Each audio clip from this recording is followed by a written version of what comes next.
There was this lovely green valley, you know.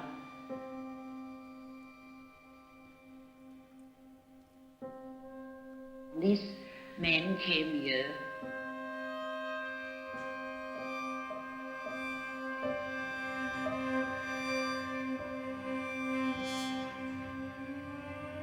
Digging coal.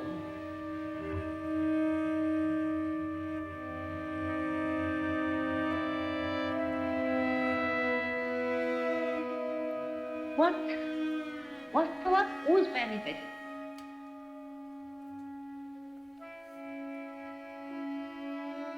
It certainly wasn't for the valley.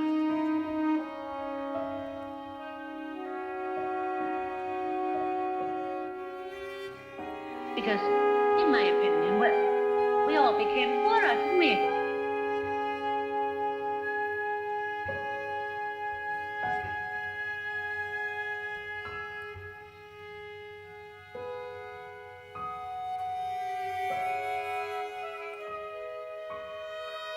You know, they just left.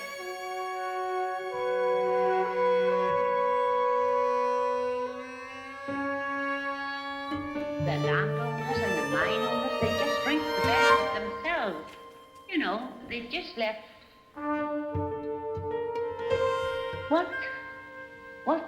Whose benefit? It certainly wasn't for the valleys. Because, in my opinion, well, we all became poorer, didn't we? You know, they just left. The landowners and the mine owners, they just reap the benefit themselves.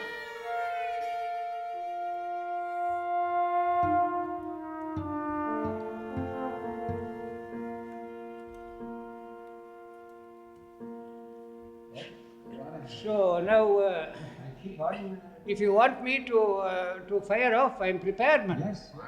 Oh, yes. They got you over there. Oh, carry on. Go on, come back. No. Well, now. What about this story you told me about the lamb? Shaving. Oh, yes. But now, what would you rather first now? I suppose you're supposed to ask me how long I've been in the colliery. Oh, let's carry on right on with what happened at these sessions where you told stories and sung songs. Let's just go right on with that.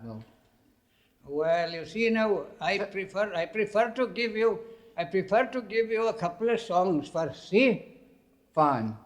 one in Welsh and another one in English. You see, and then if time permits, unless you want to go on with the other lads, you see, we can give you a couple of the old characters after. It's up to you entirely. You see. Carry on. Give us, what was the job they put you on in the pits? Oh, when we were boys, you see, we were what they call door boys, you see. No, I started in the coal face, down in the deeper engine in Abergorky. Yes. Tell me what it was like down there. I've never been in the coal. What it is like, boy, back. Don't go neither, I tell you. Yes, we have us. Tell me what it was like. Well, look here now. How did it work to you? It was, well, I tell you, you were going down there in the morning, you had to be down before 7 o'clock, you see, you had to be down there. Then you had anything from a mile or two to walk, didn't you? And your colliery lamp with you. And there you are, you'd get to your working place. And you'd be stuck there, you see. And if you were home by 5 o'clock, you were very lucky.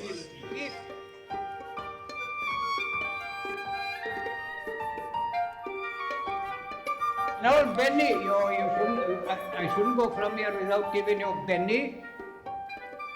Benny was a noted character. All these boys know about him. And mind, he was a good and do. A friend of the working man, see.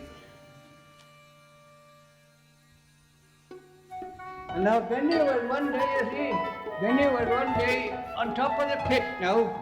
And a couple of strangers come there that hadn't seen a pit before, hadn't seen a pit at all. When he stood one side of there, and strangers, you see, that never seen a pit, the pit rope, you see, looks to them very thin, see. And one said to the other, by God, he said, I wouldn't like to go down with that rope. And Benny says, well, I'm sure I wouldn't like to go down without it.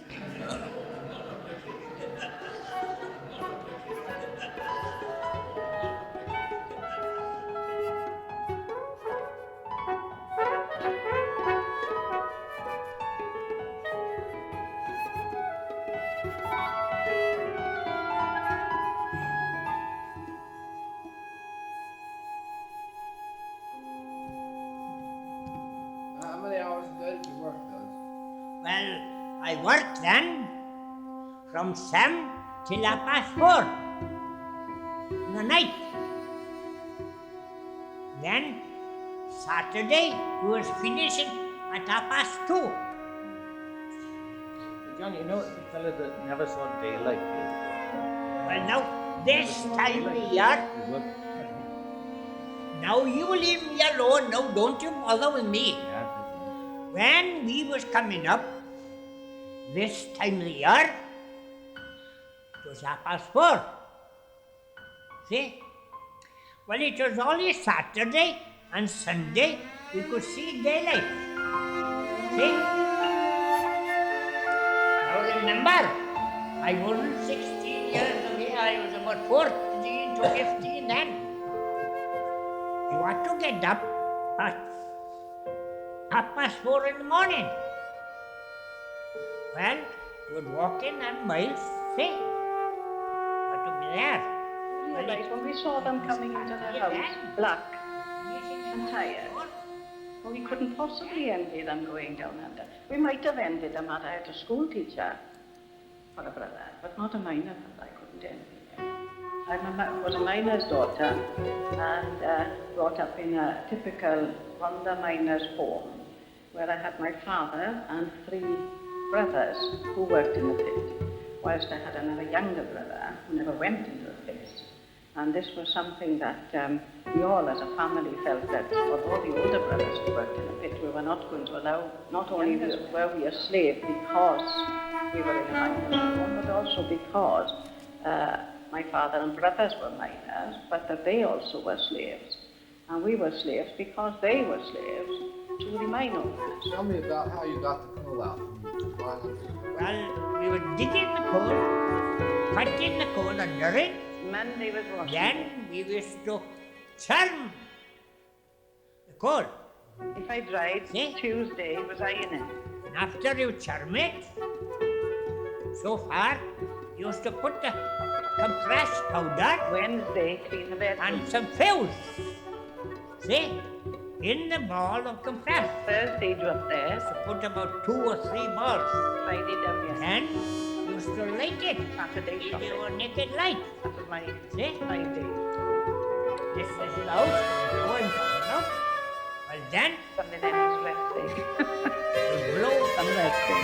whole yard and go there. You'd have 2 or 3 days of coal. Then you was filling little drums of coal, and 4 of them drums was making a big drum down the bottom. That was the life of the collier. About when you're on your way to work in the morning, do you ever worry about what's going to happen in the daytime? Or are you thinking about family affairs, other things? Oh no, I mean, Don't you ever get, in the days when you were working the mine, didn't you ever get feelings of panic? oh yes, sometimes, man. I mean, especially you get in a place and it's a bodily squeeze where everybody's in action with posts and all that, shoving cogs up. Well, I mean, you're working in, you know you're working in danger then. Well, I mean, you're on the alert all the time. Well, when my son and my husband were working in the colliery over here, one was working in one pit, the other in the other pit. My son was a bit late coming home, and I was worrying about him. So the old gent next door shouted across to me and said, Mrs. Davey said, there's been a very bad accident in the Gethley colliery.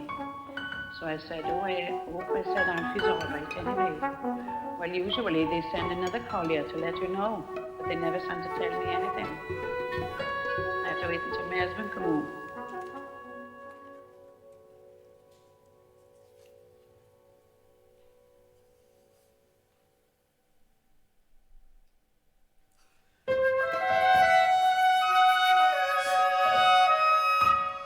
I was born May the 25th, 1894. My grandmother wanted me to go in for sewing, but in those days you had to pay for your apprenticeship. And she couldn't really afford it, so I didn't go in for it.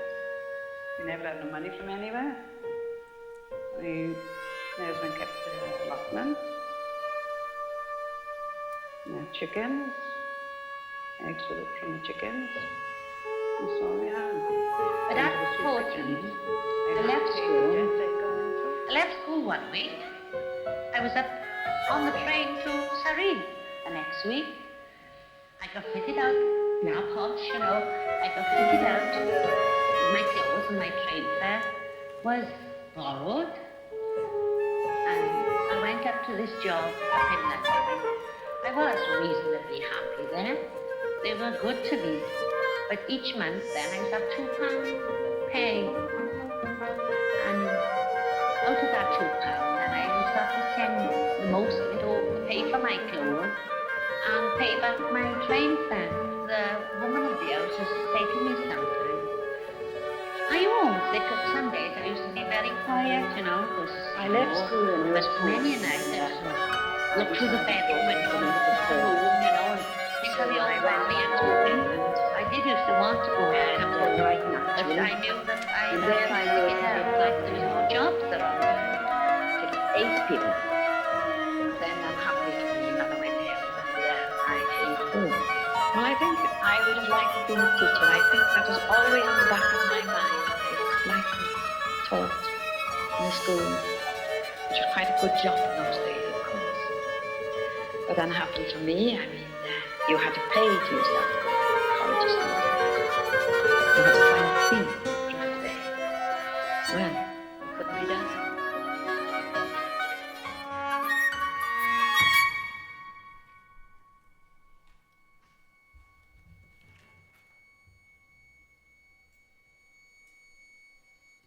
I should have loved to have been a vet. Wouldn't it have been lovely today now if I had a few letters behind my name? I've got a brother and I've got my sons with letters behind my name. And I think, given the opportunity, my brain is equally so good as theirs. I would have had a much fuller life, wouldn't I, today? Just think what I could have done if I had a degree with the letters behind my name. But if you ask me today, I still say I think it's a man's worth. Despite all, I still say it's a man's worth. Despite women's lib.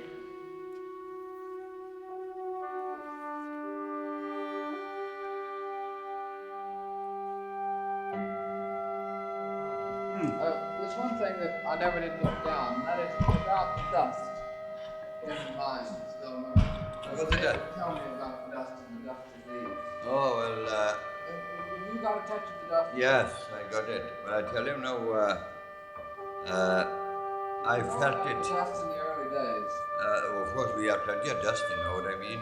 And you know that there's about 80% of the men that is working in a seam out with pneumoconiosis, and there's 25% of them dead. Died with it. How can you tell how many men you get silicosis? Can you tell, does some people get it and other people not get it? Is that the way? Does everybody get it to a certain extent? Well, in my opinion, everybody got it to a certain extent. Silicosis is like cement inside of it. Isn't it? Silicosis will exactly like cement. Yeah. What did you say? Silicosis. It's like cement inside of it. Hardens up, into your lungs. You can't breathe. And it go from bad to worse. Even the last 10 years, isn't it? You won't hear of pneumoconiosis, not silicosis. You mean that people didn't know in those days about it at all? No, they were ignorant to it. The men died of it, but they didn't know what they were No, doing. because they were saying, he died of bronchitis. Oh, that's not. There's thousands gone to the grave that got the same disease what I got. And I maintain this. Once you got that on your lungs, you'll never get rid of it. Never.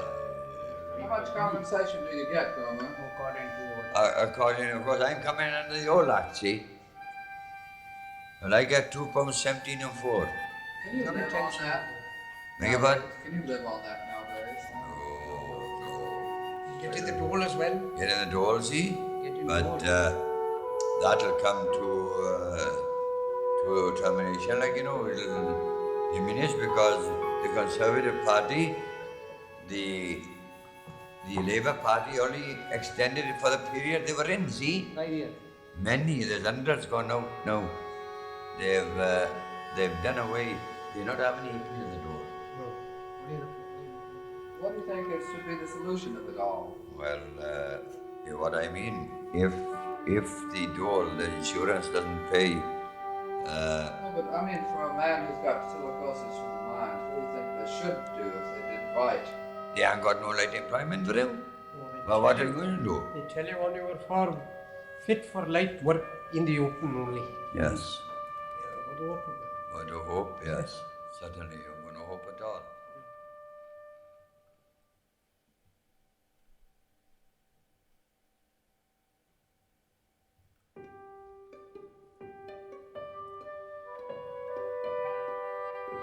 And are there any kind of Welsh songs or even rhymes? Now tonight I got a song about the first railroad that came through this country. Cusher Bailey's. If it would interest you after, we had very comic characters in amongst us in this locality. One of them, Benjamin Williams, his name was, commonly called as Benny Baish. Aye, Benny Baish, the man that they told you that Benny Baish took the ballad tell you what the stories of they had told it to him. One was, he was living close to the line, and he had a chicken curtain near the line. And some of these chickens were wandering down to the railway line and getting killed. So one Saturday evening, when old Bernard was in a public house, somebody asked him, "How are you tonight, Benny?" "Oh, very well," he said, "can't grumble." It was always his remark, "can't grumble." "Oh," he said, "oh, the chickens, now many getting killed there now?" "No," he said, "I've had a railway timetable put up in our cot now, sir, so he's there, from a lookout now."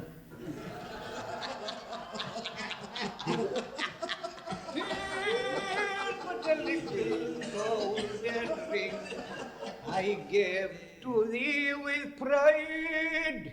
Wear it for your mother's sake, and when you're on the tide, if you are in trouble, John, comfort it will bring to think of me while gazing on that little golden ring.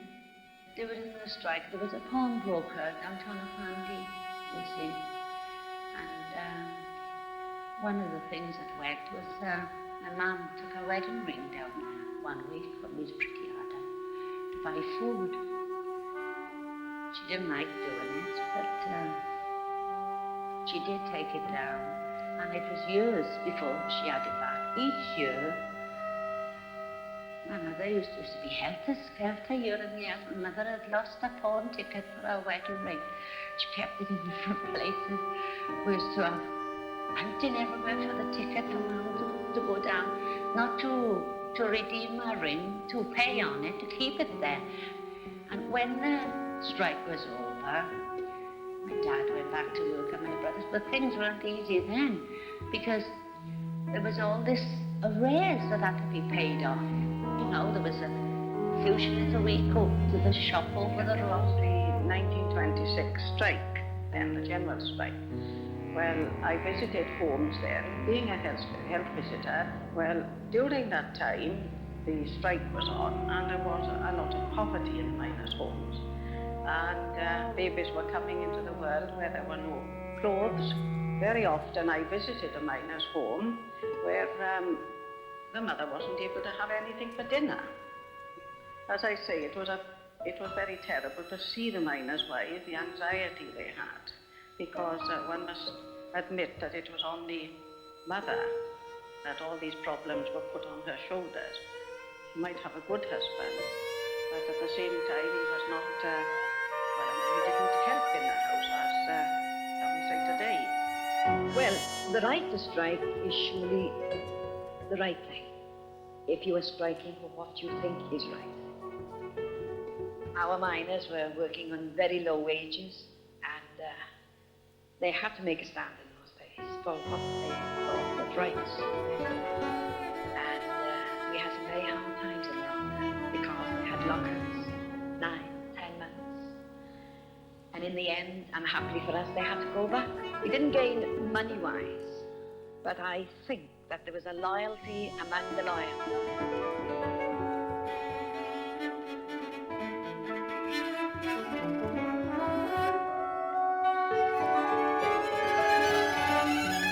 All this noise and singing and whistling and what have you of gazoots. And when I got on top of the hill, I could see all these coloured jazz bands coming towards me, all in their black and white uniforms and all these sounds. And I've got a gazoot here, if you'd like me. This is one of the actual gazoots which were played in the 1926 and 1921 strikes of the Ronde. And some of these they made themselves. And this is the type of sound it made. What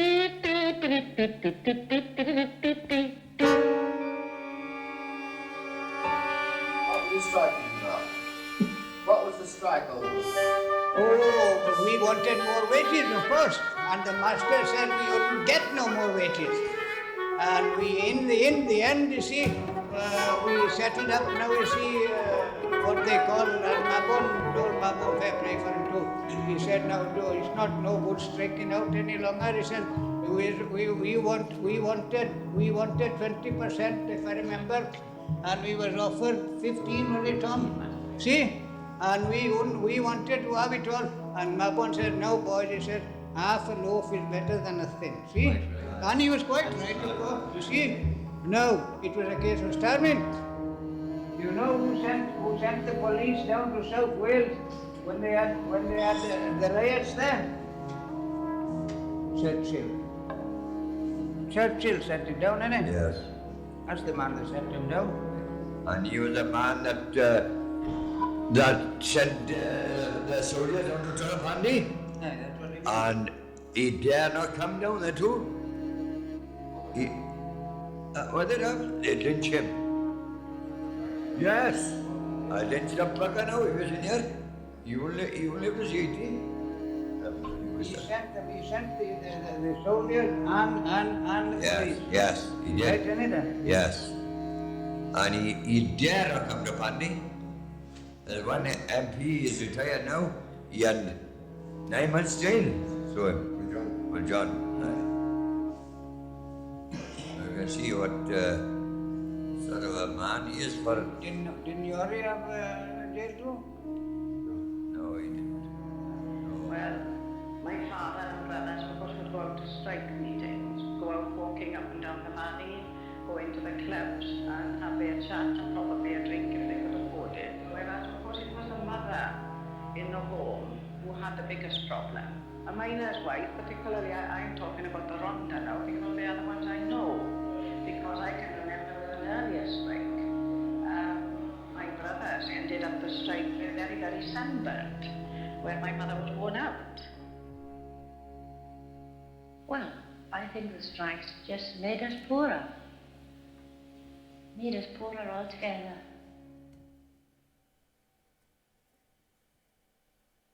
Trigolion sir gavardin akabar teivi wew a fawr bor Cymru mwynion sy'n rodio tir byw gwrandewch ar hyn o hanes tri sy'n goffau sy'n rybydd mawr i'r ieuenctid Cefydi Bwbraig. Roedd merch o blwyf pen carreg yn swydd gyrfyrddin fawr. A'i enw hynna Dafis, boed ysbys I chwynawr.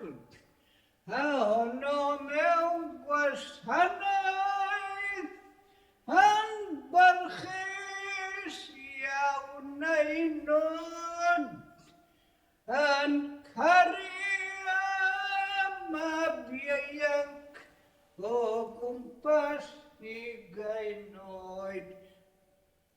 Trigolion Sir Gyfyrddin ac Aberteifi Wiw, a phawb o'r Cymru mwynion sy'n rodio tir byw. Gwrandiwch ar hyn o hanes, Trihynys i'w goffau, sy'n rybydd mawr i'r ieuenctid ac hefyd I Bwbraig. Roedd merch o blwyf pen carreg yn swydd gyrfyrddin fawr. A'i enw hynna Dafis, boed ysbys I chwynawr. A honno mewn gwasanaeth yn barchus iawn ei nod, yn caru am a biaianc o gwmpas ugain oed. O gwmpas ugain oed. O gwmpas ugain oed. O gwmpas ugain oed.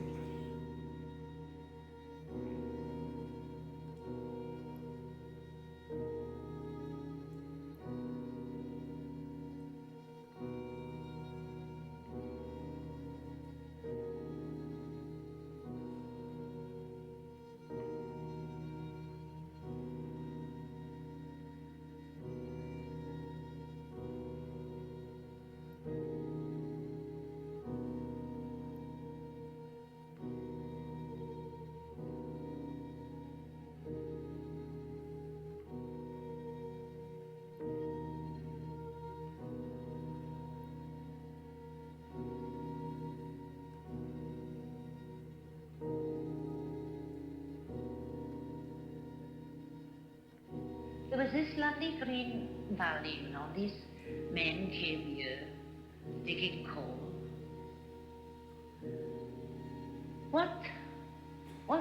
Whose benefit? It certainly wasn't for the valleys, because, in my opinion, we all became poorer, didn't we? You know, they just left the landowners and the mine owners, they just reaped the benefit themselves.